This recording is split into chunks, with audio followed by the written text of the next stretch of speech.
Pode iniciar. Tá, ok. Então, olá mais uma vez, galera do Enem, do nosso curso Fernanda Pérez. Mais uma vez é um prazer estar aqui com vocês. E hoje a gente vai falar sobre a tabela periódica, tá? Nossa aula hoje vai ser sobre a tabela periódica, certo? A gente já passou aí pelos modelos atômicos, a distribuição eletrônica, os números quânticos, certo? E hoje a gente vai falar dessa ferramenta que é super importante, tá? Que reúne todos os elementos que a gente conhece, todos os elementos químicos que a gente conhece, tá?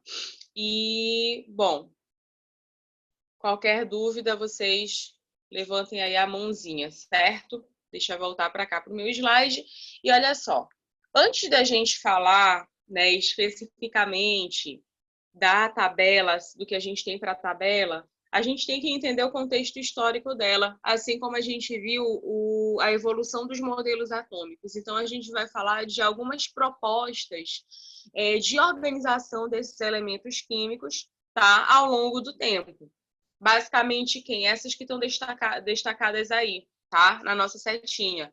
A lei das tríades, o parafuso teleférico, a lei das oitavas, a tabela de Mendeleev e a organização atual que a gente tem, tá certo? Então, olha só. A gente vai começar falando da lei das tríades, certo? Tríade lembra o quê? Tríade lembra 3. Né? Então, nessa organização, a gente tem um agrupamento dos elementos químicos em 3. Qual que foi a grande sacada aqui? Organizar esses elementos de modo que a gente tem o primeiro, o segundo e o terceiro elemento, certo? Então, cada um desses elementos químicos, eles têm uma massa. E aí, o que aconteceu? Essa organização, ela previu que a soma das massas, né? Aliás, a massa do elemento, do segundo elemento, do elemento do meio, seria a média das massas atômicas do primeiro e do terceiro elemento. Aqui no slide, a gente tem uma sequência, uma tríade, né? Do cálcio, do estrôncio e do bário. E aí, o que acontece? Se você for ver, a massa do cálcio, ela é 40. A massa do bário é 137. Quando você soma e divide por 2, a massa, o resultado, aliás, dá 88, que é justamente a massa do estrôncio, do elemento estrôncio. Então, ele propôs essa organização em tríades, né, em trios de elementos. E aí a gente tem aí no quadrinho algumas sequências, né? Lítio, sódio, potássio, cálcio, estrôncio e bário.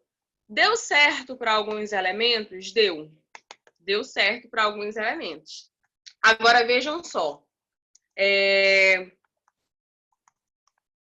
Essa é uma organização que a gente não tem hoje. Por quê?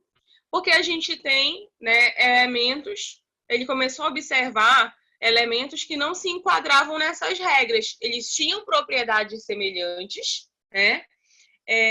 Que é um pressuposto dessa organização, né? Ter essa sequência, essas tríades, né? Mas considerando que os 3 elementos que compõem a tríade, eles têm propriedades semelhantes. Então, ele conseguiu organizar, chegou um momento que ele foi tentar organizar esses elementos, né? Em função das suas propriedades e não obteve esse padrão, né? Esse padrão de a soma do primeiro e do terceiro elemento ser a média, né? A média deles ser a massa do segundo elemento, certo? Então, por isso, o modelo, né? Essa forma de organização da tabela periódica, ela foi dispensada, né? Ela foi abandonada. Mas foi importante, né, aparecer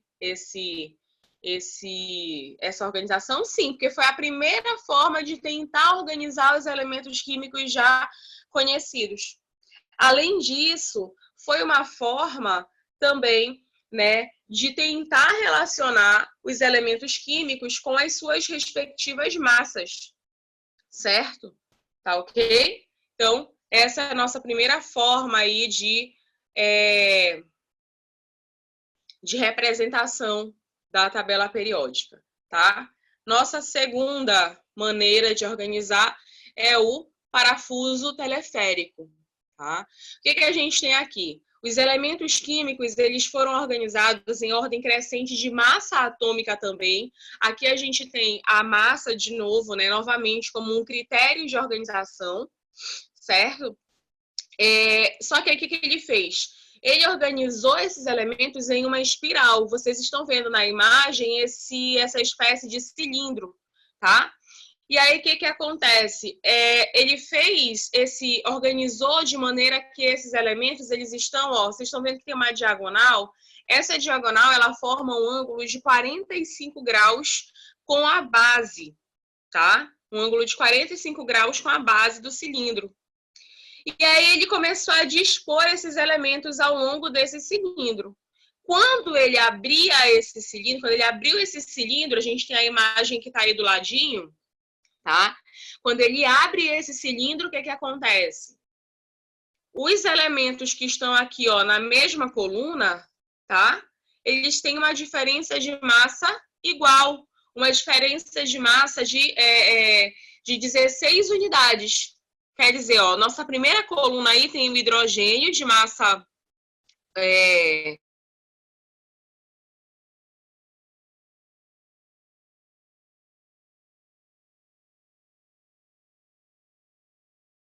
o hidrogênio, a mesma coluna do hidrogênio, o elemento oxigênio com massa 16. Então, o que a gente tem aqui? A gente tem aqui agora a diferença de massa de 16 unidades. A mesma coisa a gente observa aí para os demais elementos, tá? Do lítio para o sódio, do bário para o magnésio, tá? Então, sempre, e além do mais, né, além de observar esse padrão, essa diferença de 16 unidades de massa, ele observou também que quando esses elementos caíam na mesma coluna, né, eles apresentavam também propriedades semelhantes. Legal, forma bacana de organizar, dando certo? Sim, até o momento em que se chegou aí às massas atômicas mais elevadas, aos elementos mais pesados, né? Essa repetição, esse padrão, ele não foi obedecido, ele não se propagou quando ele colocou aí os elementos de massa maior. Né? Então, não teve como seguir com esse modelo, tanto é que nós não trabalhamos com ele atualmente, mas, né, o que a gente tem aí que como é que posso dizer? Que a gente mantém até hoje, né? A partir dessa organização do parafuso teleférico, a gente tem hoje a ideia de que elementos que têm a mesma que apresentam mesmas propriedades, eles estão em uma mesma coluna. Isso serve hoje, tá? Para a tabela periódica que a gente tem atualmente, isso vale, tá? Isso serve, isso vale para o que a gente tem hoje, tá? Tudo bem? Vamos lá agora para o nosso terceira forma de organização, tá? Vou tirar aqui minha imagem só por alguns instantes, já eu volto, tá? E olha só. Deixa eu ver se consigo aqui. Aí. Para poder ajustar meu celular, tá, gente? Mas vou continuar na aula aqui. Vejam só, a gente tem aí a lei das oitavas. O que a gente tem para essa lei? Gente, ela é bem interessante.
Deixa eu ver bem aqui o que eu posso fazer. Melhorou?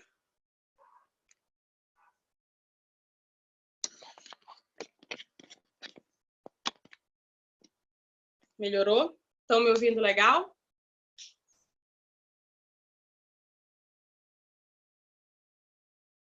Deixa eu aguardar a resposta de vocês.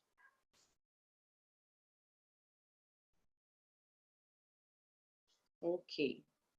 Então, vamos lá. Vou voltar aqui para compartilhar a tela com vocês. Voltar lá para o slide, tá? Olha só. Nessa lei, então, o que a gente estava falando, né? Ele utilizou aí uma relação, a mesma relação com as notas musicais, certo? Então, lá na tua, o que eu estava falando? Lá na tua escolinha, tu pegou aquela musiquinha lá, dó, ré, mi, fá, sol, lá, si, dó, né? Quer dizer, apesar da gente ter um som aí mais agudo, mas ele repete, né? A gente tem uma padronização e uma repetição dessas notas musicais. A ideia aqui da lei das oitavas é justamente essa. Você vai seguindo a sequência de elementos químicos de acordo com a massa, né?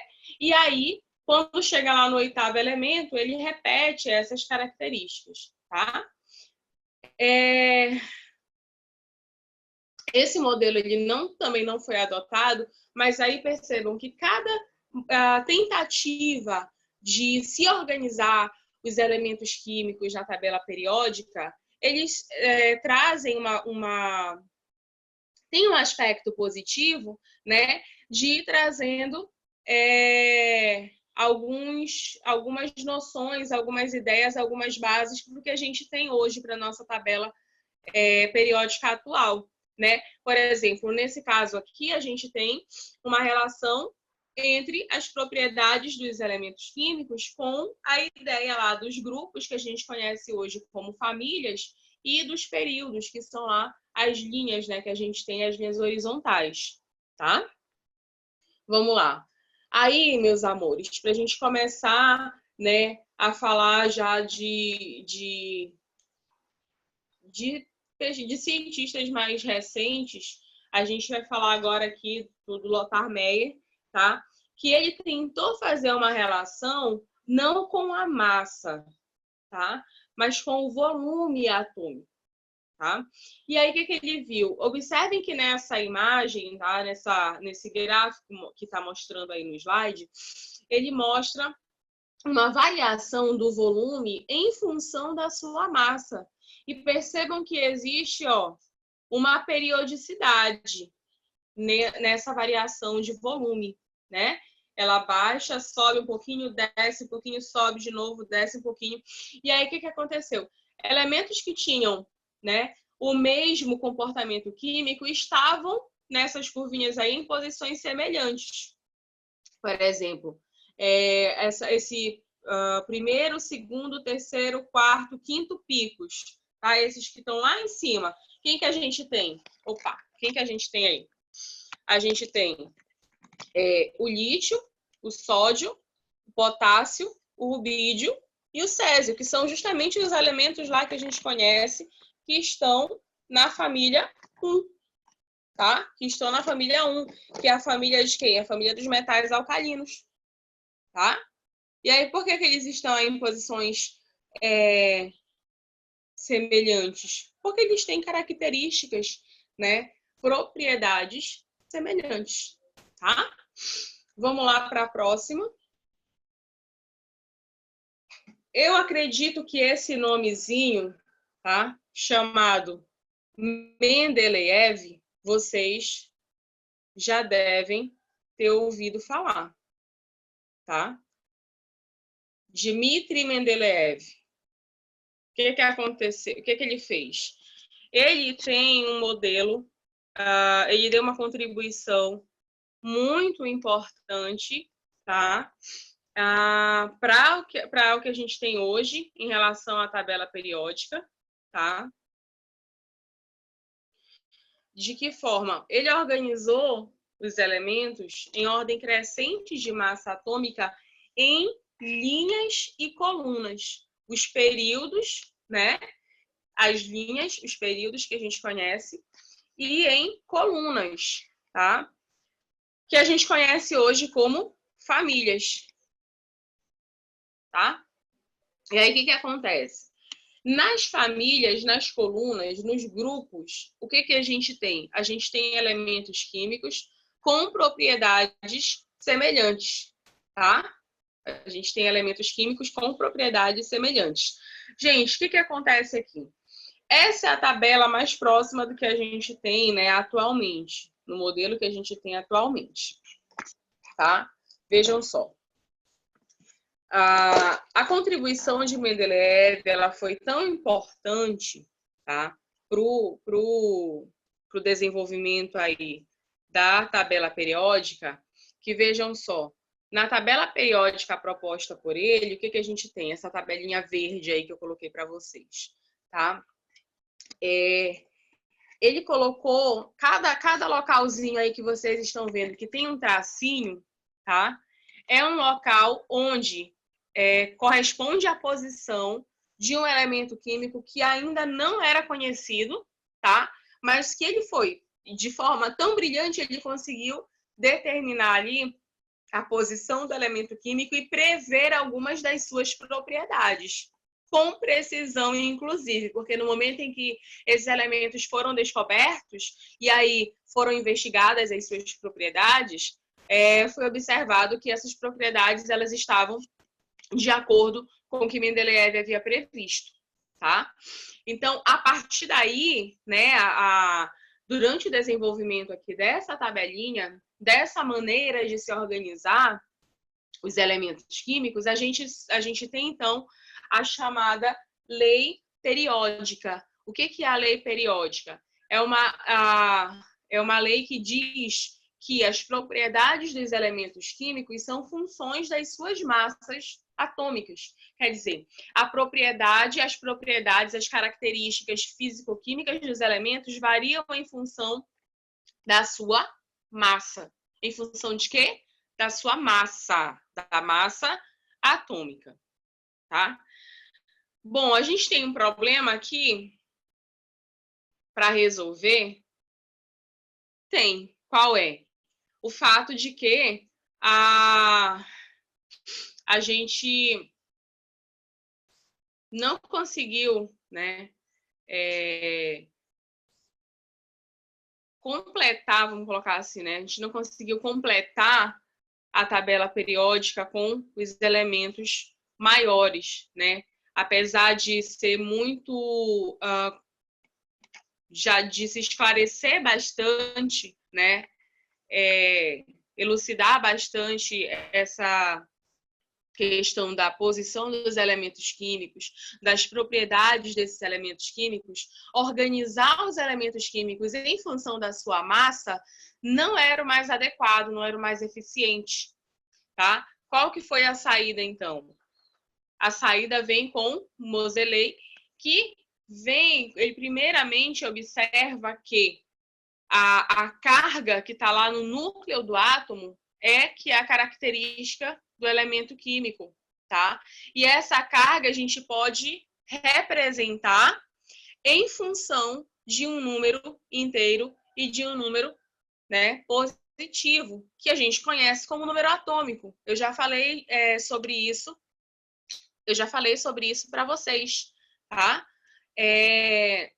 O número atômico corresponde ao número de prótons de um átomo. O número de prótons de um átomo justamente os prótons são justamente as partículas de carga positiva que a gente tem, né? Que a gente tem no núcleo do átomo, certo? Então, ele demonstrou que essa carga, o número de prótons, que determina as características aí, né, do elemento químico. Quando ele começou a arranjar, organizar esses elementos em função do número atômico, pronto, todos os problemas existentes lá na representação de Mendeleev desapareceram. Então, o que ele fez? Ele alterou lá, né? Ele alterou a lei periódica de Mendeleev, que dizia o quê? Que as propriedades físicas e químicas dos elementos, elas são função da sua massa. Ele diz, não é em função da sua massa, é em função do seu número atômico, tá? Tanto é que a gente tem aí no nosso slide, né?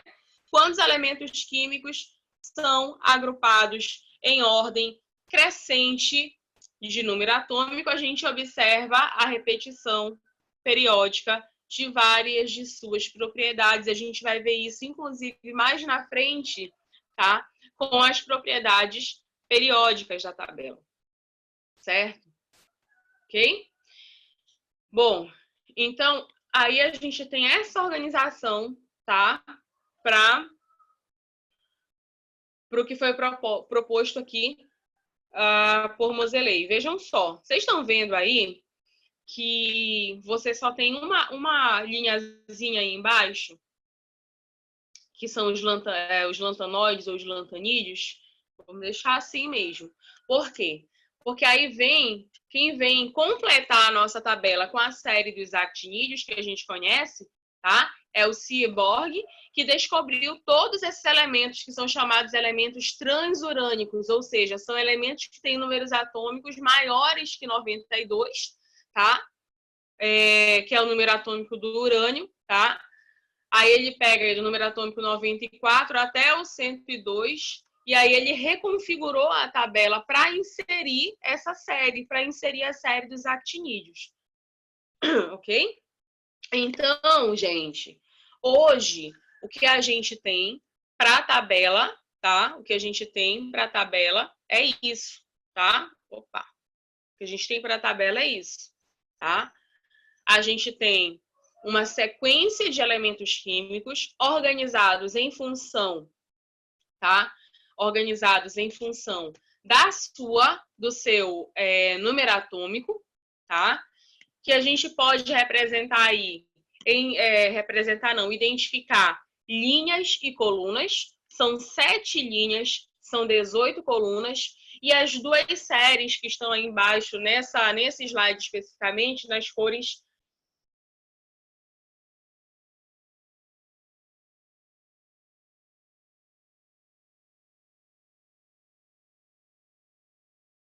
gente, vamos lá, a gente vai destrinchar isso agora, tá? Falar de cada um deles. Queria saber se está tendo alguma dúvida até o momento. Sem problemas até aqui?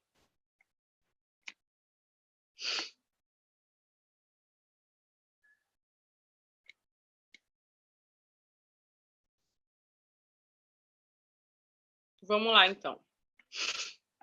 Vejam só.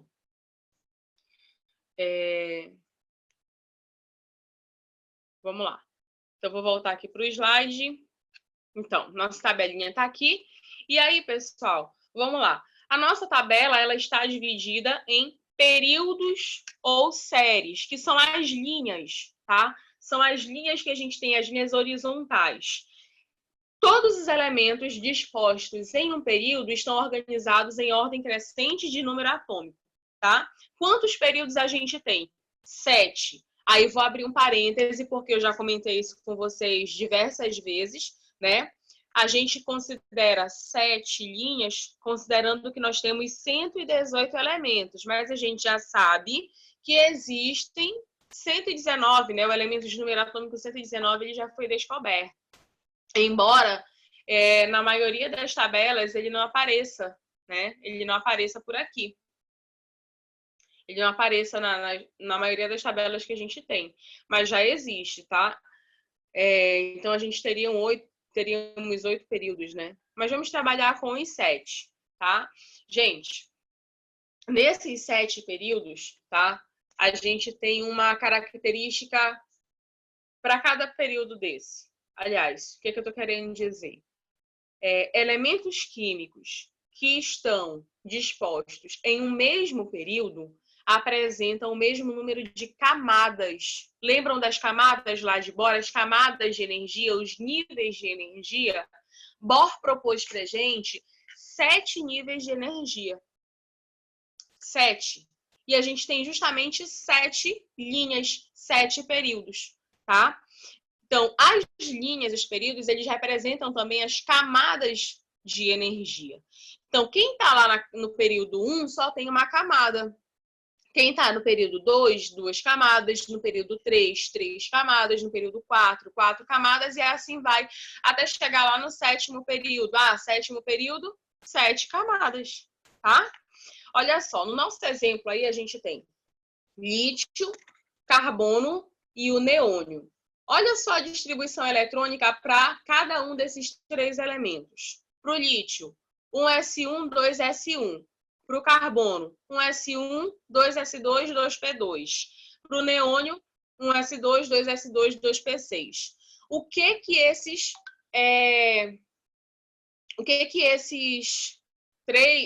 três elementos eles têm em comum? O fato de apresentarem 2 camadas, 2 níveis de energia.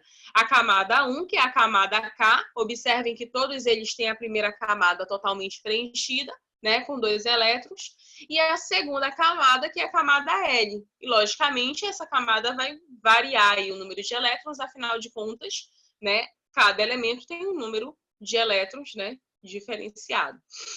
Então, todos eles apresentam 2 camadas. Todos eles estão, portanto, no segundo período. Olha o exemplo que a gente tem. Olha para esse quadrinho cinza aí. Os elementos químicos ferro, cobalto e níquel estão no quarto período. Quantas camadas, quantos níveis eletrônicos eles possuem? Óbvio, gente. Se eles estão no quarto período, eles têm 4 camadas, tá bom? Não tem como você errar. Você, não sei. Sabe por que eu tô falando isso, gente? Porque a tabela periódica, embora ela seja uma ferramenta de consulta, né? Você está estudando química, você pode olhar lá a tabela e consultar o elemento, né? Embora seja uma ferramenta de consulta, na sua prova ela não vem. Ela não está disponibilizada para você na sua prova. E aí, por que a gente precisa falar disso? Porque a partir da configuração eletrônica, a gente consegue determinar a posição dos elementos químicos nas famílias e nos períodos, sem a necessidade de estar olhando para a tabela. Tá? Certo? Então, você fez a configuração eletrônica para qualquer elemento químico, conferiu lá a quantidade de camadas, pronto, resolveu o problema. Você já sabe o período onde aquele elemento se encontra. Tudo bem? Vamos lá.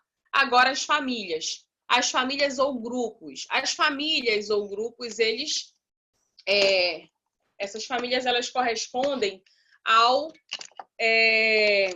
às colunas, tá? As linhas verticais que a gente tem para os elementos.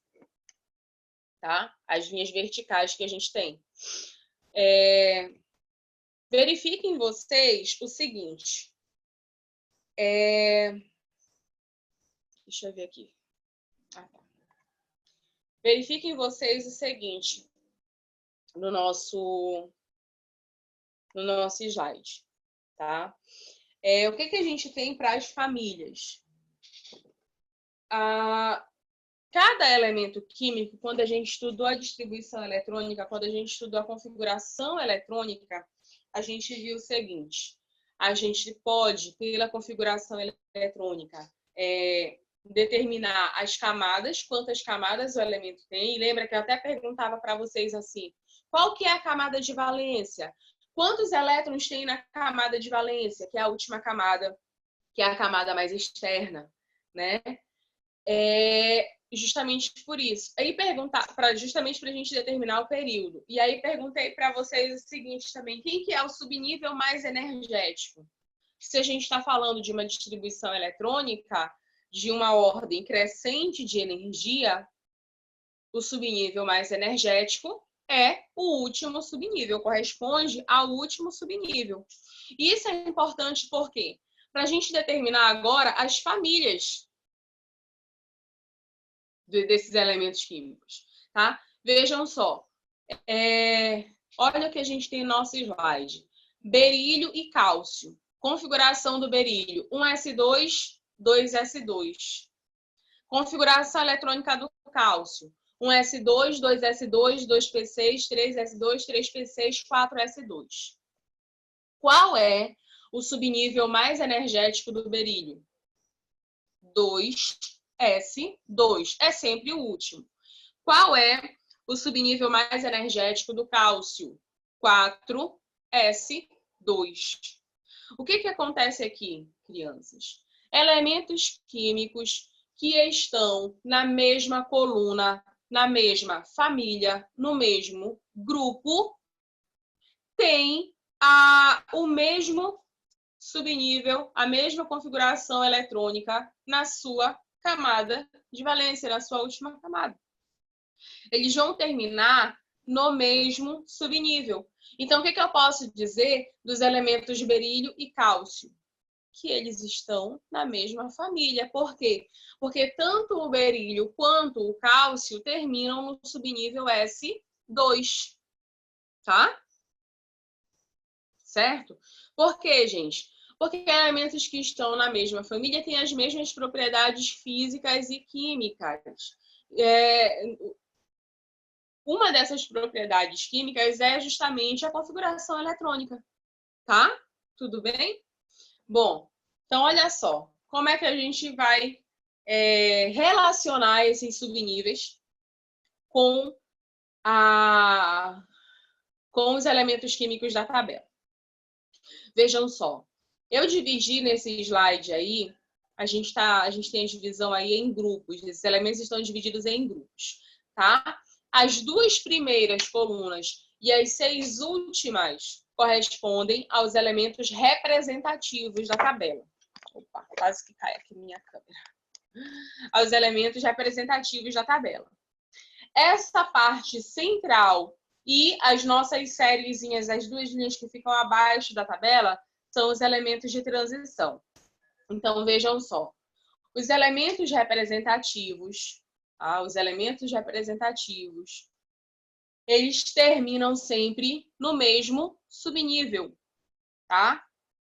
Ou é o subnível S, ou é o subnível P. Nessa imagem aí do slide, a gente tem, ó, a primeira coluninha lá, todos os elementos terminam em S1. A segunda coluna, todos terminam em S2. Aí a gente pula lá para as 6 últimas, tá? A coluna 13, todo mundo termina em P1, coluna 14, todo mundo termina em P2, até chegar lá na coluna 18, onde todo mundo termina em P6. A galera do meio aí, os elementos de transição externa, todos eles terminam no subnível D. Percebam que cada coluna dessa aí dos elementos de transição externa, eles terminam num subnível específico, tá?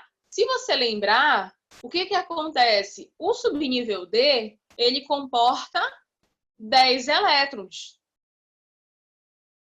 E aí a gente tem exatamente 10 coluninhas aí no meio, que é justamente para cada coluna terminar num subnível. D1, D2, D3, D4, D5, D6, D7, D8, D9 e D10.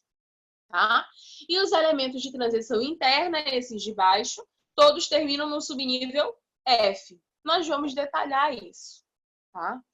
Gente, como a gente está falando aqui de divisões, né, dos elementos representativos e dos elementos de transição, você tem que saber também que os elementos representativos, essas famílias correspondem à família 1 e 2, e famílias 13 a 18, elas têm nome específico. Isso não ocorre para os elementos de transição.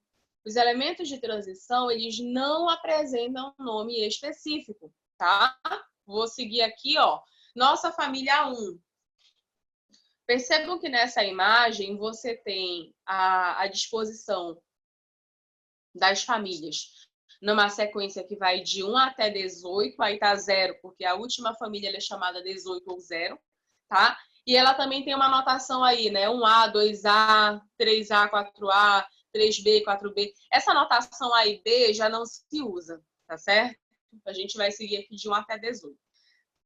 Bom, então a gente tem na representação em amarelinho mais escuro, tá? A família 1, metais alcalinos. Família 2, metais alcalino terrosos. Aí a gente segue lá para a família 13, família em roxinho, em lilás, família do boro. Depois, família do carbono. Família 15, família do nitrogênio. Família 16, calcogênios, tá? Esse nome aí, calcogênios, justamente faz alusão a minério e minerais, porque a maioria deles, né, os óxidos dessa família, né, são minerais. Halogênios, formadores de sais, e os gases nobres aí na família 18. Tá? Essas são as famílias dos elementos representativos. Essas famílias têm nome específico. Você, como está vendo aí no slide, não vai observar isso para os elementos de transição, exceto os de baixo, lantanídeos e actinídeos, que recebem, né, o nome em função do primeiro elemento aí da sequência, tá? O primeiro elemento é o lantânio, o segundo o actínio. Da segunda série aí é o actínio, tá? Ok? Bom, vamos dar sequência então para o nosso slide. E aí a gente vai classificar esses elementos primeiro em função da sua estrutura eletrônica, e eu já até comecei, né, a falar isso para vocês. Vejam só, a gente pode classificar esses elementos em representativos, de transição interna e de transição externa, tá? E aí, os elementos representativos são aqueles que terminam nos subníveis S e P, conforme você está vendo aqui no slide, ó, as duas primeiras colunas terminam no subnível S. Por quê? Por quê? Porque se você lembrar, o subnível S, ele comporta 2 elétrons. Então, a sua primeira coluna, ela termina em S1. A sua segunda coluna termina em S2. Tá? Que dá certinho, tá? A distribuição aí do primeiro e do segundo elétron no subnível.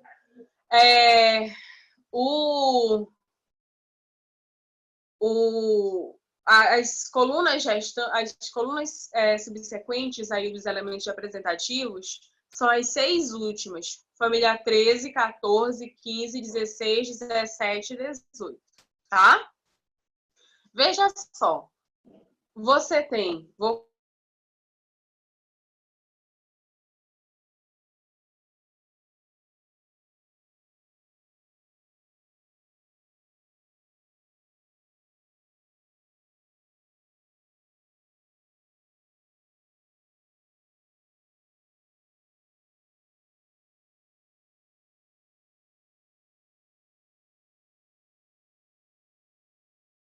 Perdão, 18, P6, tá? Cada uma dessas colunas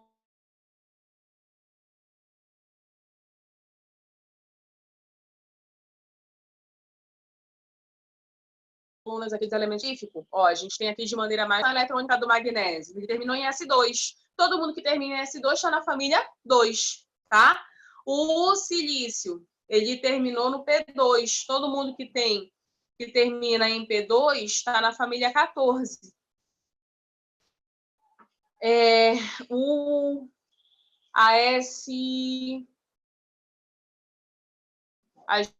Arsênio, a gente tem P3, 4P3, termina em 4P3.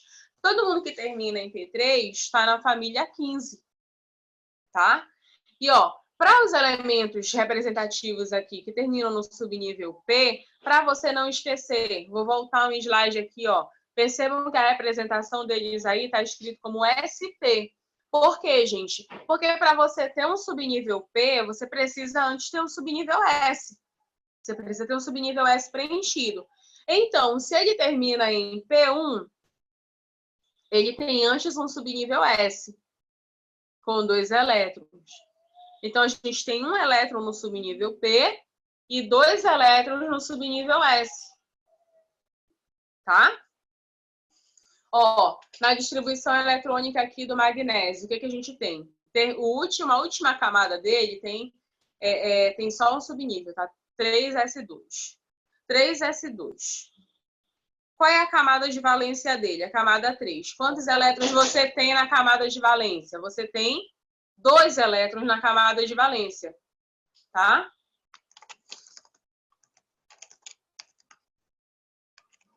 Ok? Aí, veja só, na nossa segunda representação, silício, você tem sua camada de valência, a terceira camada de valência, tá? Subnível S e P. Vamos contar quantos elétrons a gente tem. 2 elétrons no subnível S, 2 elétrons no subnível P. 4 elétrons na camada de valência, é o que a gente tem na coluna 14, tá?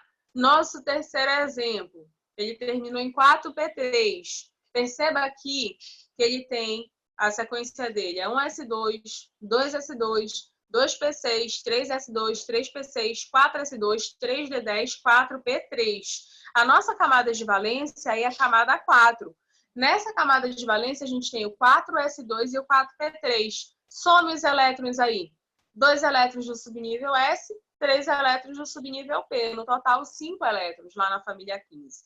Então, para os elementos representativos, a gente ainda tem um outro padrão. O número da família corresponde ao número de elétrons que ele tem na última camada. Por exemplo, na família 1, todo mundo da família 1 tem 1 elétron na última camada. Na família 2, 2 elétrons na última camada. Aí a gente tem aqui 13, 14. Você tem 13 elétrons na última camada? Não, você tem 3. E é por isso que a gente tem aquela nomenclatura antiga, 3A, 4A, 5A, que mostra o número de elétrons da última camada. Então, todo mundo da família 13 tem 3 elétrons na última camada, 14, 4, 15, 5, 16, 6, 17, 7, 18, 8 elétrons na última camada. Então, não tem como você errar, tá? Vamos avançar mais ainda. Olha só. O magnésio, a gente já sabe a família dele, a família 2. Para você saber o período, você tem que olhar para o número de camadas. Então, pela configuração eletrônica aqui do magnésio, ó, 1S2, camada 1, 2S2, 2P6, camada 2 e 3S2, camada 3. Ele tem 3 camadas. Então, qual é a posição dele? Terceiro período, família 2. Para o silício, quantos períodos ele tem? Quantas camadas ele tem? 3 camadas, terceiro período. Como terminou em P2, família 14. E o último tem 4 camadas. Então, está no quarto período. Terminou em P3, família 15. Aí você pode comparar com as posições deles aí, que você vai ver que bate certinho. Então, na sua prova não tem tabela periódica, mas a partir da configuração eletrônica, você consegue determinar a posição desses elementos. Então, você não tem como errar, tá certo? Vamos lá. Elementos de transição externa agora, tá? Essa é a galera que termina no subnível D, tá? E aí a gente não tem aqui aquele padrão de que o número de elementos, o número de elétrons na camada de valência corresponde ao número lá da família. Não temos esse padrão aqui, tá? Então, não segue essa regrinha. Tá? Como é que a gente consegue, então, determinar o número da família? Tá bem aqui, ó. Essa formulazinha, essa expressãozinha. NS mais N-1D. Vejam só. Todos os elementos dessa família terminam no subnível D. Tá? N corresponde à camada mais externa. Então, seriam o número de elétrons do subnível S da última camada. N-1 seria quem? A penúltima camada. Mais o número de elétrons do subnível D da penúltima camada. Tá? É o que está aqui no teu slide. Ó. O número da família dos elementos de transição é obtido a partir da soma dos elétrons do subnível D da penúltima camada com os do subnível S da última camada. Está aqui embaixo a representação. Ó. Todo mundo da família 3 termina em D1. D1 mais 2 elétrons do subnível S, família 3. Todo mundo da família 4 termina em D2. Aí você tem D2 mais 2 elétrons do subnível S, 2 mais 2, 4. Tá? E vai seguindo aí a sequência. D3, família 5. D4, família 6. D5, família 7. D6, família 8. D7, família 9. D8, família 10. Tá? Então, o número da família, na verdade, é sempre 2 vezes... É o subnível mais 2 unidades, tá? De maneira mais fácil para vocês gravarem, tá? Ah, terminou em D, 5. Mais 2, 7, família 7. Terminou em D10, mais 2, 12, família 12, tá? Tudo bem? E aí os elementos de transição interna, tá? Que são elementos que vão terminar sempre no subnível F. Gente, esses elementos aí é como se você puxasse uma gavetinha, tá? Eles estão no 6º e no 7º períodos, tá? Lá da família 3. E aí, nessa posição, é como se você puxasse uma gavetinha e saísse uma sequência de 14 elementos. Se você lembrar, o subnível F, ele comporta no máximo 14 elétrons. E você tem justamente 14 elementos. Por quê? Porque cada um elemento desse aqui termina num subnível específico. F1, F2, F3, F4, até chegar em F14, tá? Então, não tem erro. Você não precisa determinar que é a posição de cada um deles. Qual que é a sacada aqui? Você fez a distribuição eletrônica para o elemento. Beleza. Ele terminou em F. Você já sabe que é um elemento de transição interna. Você já sabe que vai ser ou da série dos lantanídeos ou da série dos actinídeos. Como é que você vai diferenciar os dois? Você vai conferir o número de camadas, tá? Se ele tiver 6 camadas, ele está no 6º período, portanto, série dos lantanídeos. Se ele tiver 7 camadas, ele vai estar no 7º período, portanto, é a série dos actinídeos, tá certo? Então, ó, em resumo, ó que lindo, tudo que a gente tem para a tabela periódica, tá? Número de família, o subnível onde essa família termina, tá? Em corzinha diferente, verdinho mais claro, são os elementos representativos que terminam em S ou P. O verdinho mais escuro são os elementos de transição externa que terminam no subnível D. E o verdinho aí médio, né? Eles correspondem aí aos elementos de transição interna. Todos terminam no subnível F, tá certo? Não tem como você esquecer. Pega essa imagem, imprime, coloca lá na parede do seu quarto, coloca em cima lá da foto do seu amor e fica estudando ela. Depois você, quando você gravar, você tira, mas guarde ela lá no seu coração para você não esquecer, tá bom?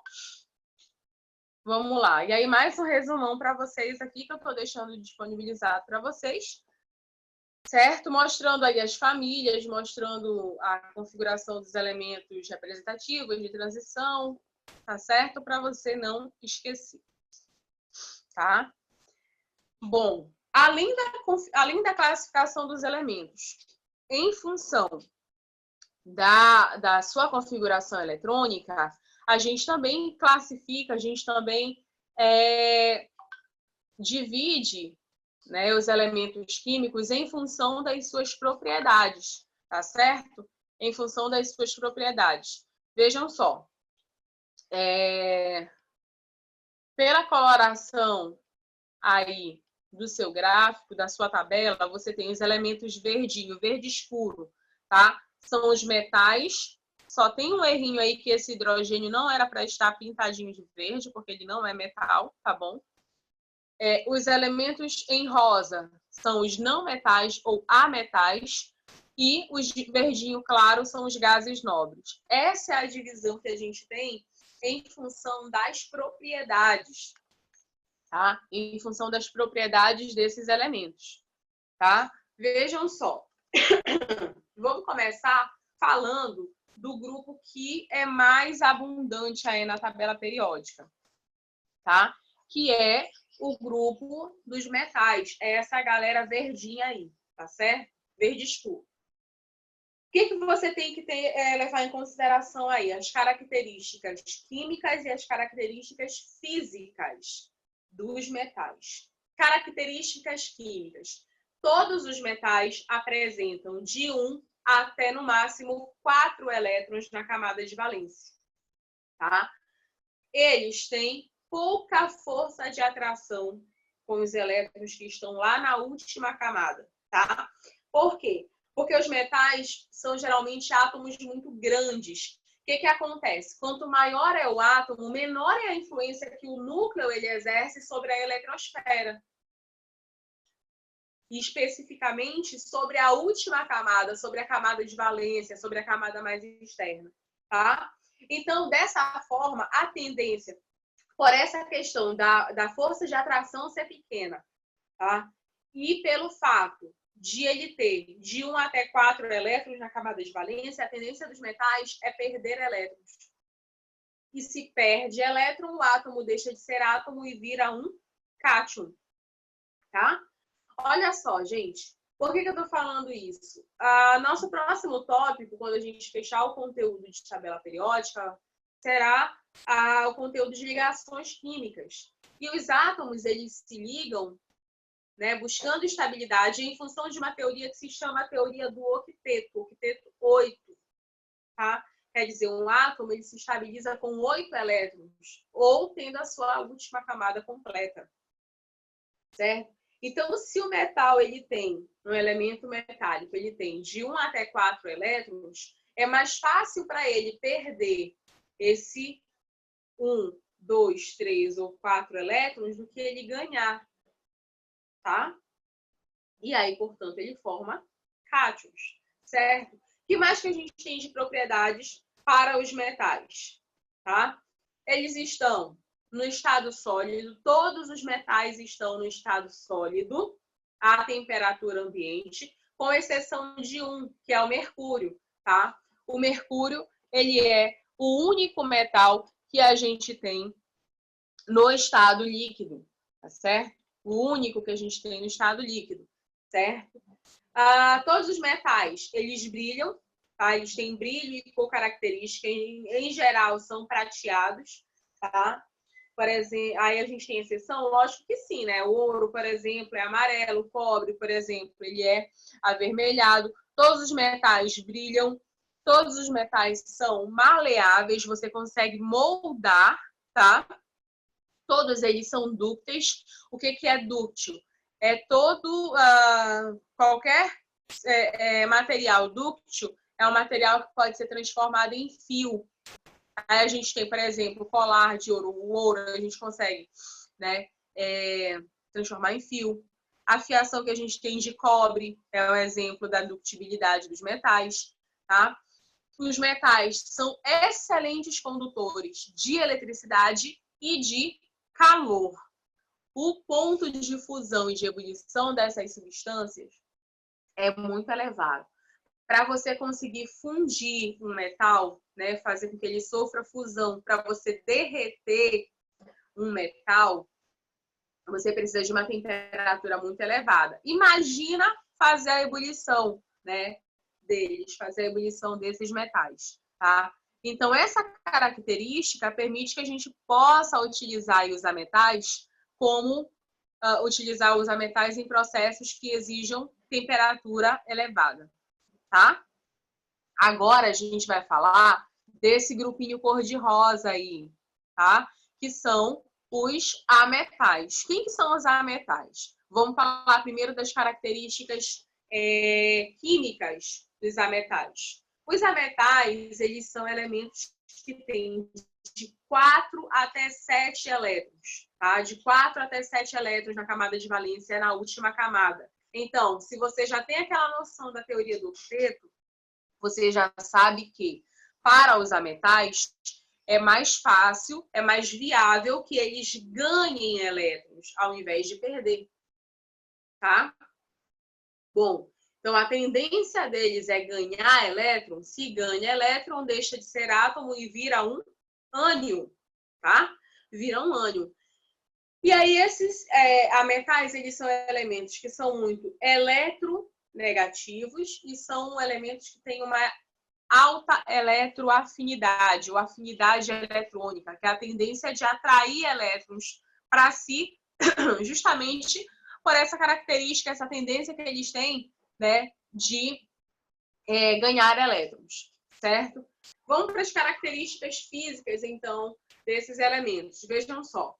Os ametais, eles não apresentam brilho, na sua maioria, tá? Eles não conduzem corrente elétrica e eles não conduzem calor. Ou, pelo menos, eles são maus condutores de calor, tá? E de eletricidade. A gente tem exceção? Tem. Eu posso falar para vocês do carbono, por exemplo, tá? Vejam só, o carbono, ele é um ametal.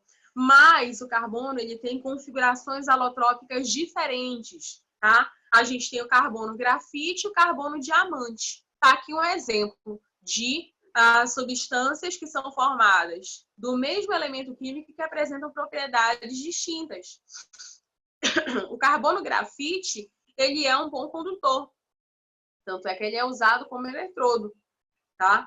E o carbono diamante, por exemplo, não conduz. Isso depende de quê? Isso depende da maneira como esses átomos eles estão ligados, tá? A estrutura de ligação, né, desses átomos de carbono. E isso muda as propriedades desses elementos. Tá? Então, de maneira geral, eles não conduzem corrente elétrica ou são maus condutores de corrente elétrica e de calor. Tá? O nome desse grupo é não metal ou ametal. O que significa isso? Que ele é tudo que o metal não é. Se o metal é maleável, ele não é maleável. Se o metal ele é dúctil, eles não são dúcteis, tá? Eles têm ponto de fusão e de ebulição, de maneira geral, mais baixos, tá? Mas a gente não tem um padrão de ponto de fusão e de ebulição. Por isso, a gente vai encontrar esses elementos nos 3 estados físicos, tá? No estado sólido, no estado gasoso, e o único ametal que a gente tem no estado líquido é o bromo. Então, olha só, em toda a tabela periódica, a gente tem somente 2 elementos que são líquidos.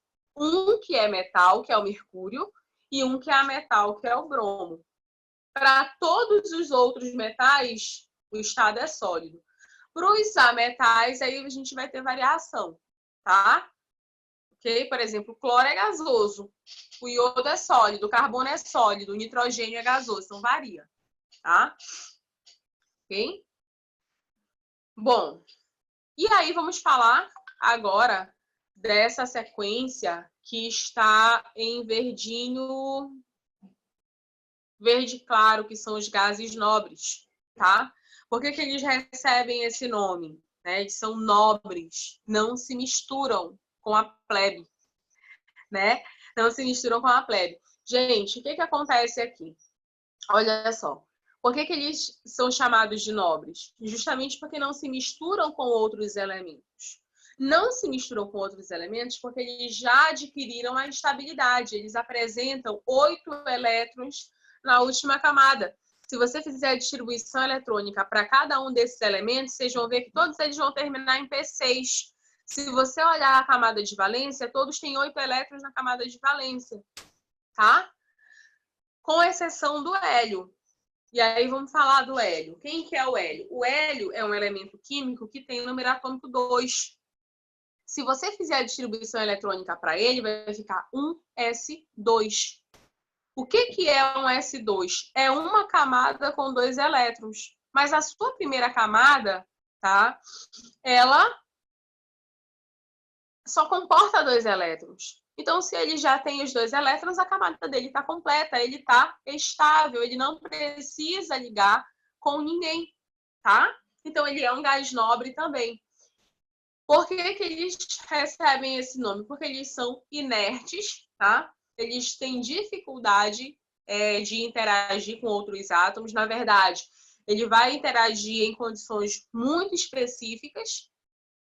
E eles são gases que são monoatômicos, tá? Ou seja, constituídos por um átomo somente, tá? Então, você representa esses gases só com a sigla deles, como está aí no slide. Vocês vão ver, tá? Eu coloquei todas essas informações nos slides. Eu vou mostrar para vocês agora, ó. Que a gente tem características químicas e físicas dos metais, dos ametais e tudo que eu falei para vocês aqui sobre os gases nobres. Aí, gente, vejam só. Eu falei para vocês, bem aqui, vou voltar aqui